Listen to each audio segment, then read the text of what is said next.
For 9 years, we broadcasted here with no problems until April 6th, when one of the biggest live streams in the world was shut down and then banned and deleted on YouTube. And now I've been introduced to this concept of censorship, which I always thought happened to the other guy.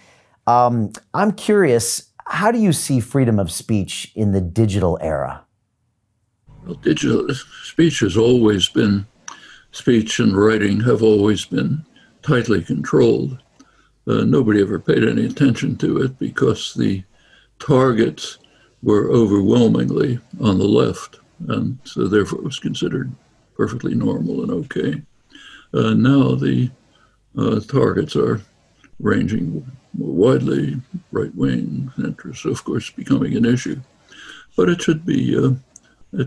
should carefully protect freedom of speech. It's the fundamental right that we should make sure to give very high priority to, no matter whose ox is being gored. And when you look at it in the digital era, I mean, so much of our lives are lived online now and digitally, and yet it's not something I can voice. Now it has to go through a platform like YouTube or Twitter or Facebook that's now controlled by, sometimes $1 trillion company in Silicon Valley, sometimes a monopoly. How does that change the whole dynamic of freedom of speech? Well, Facebook has enormous power to control speech, but and there's a question how they should be treated. My feeling is that they should be regarded very much like any other media organization. So they shouldn't be under any government control, but they should be subject to whatever conditions the regular media are.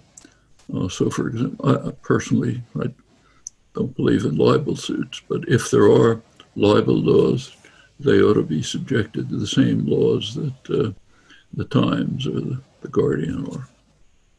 I don't think British libel laws, I think, are outrageous, but even more mild ones, I think one should be very cautious about.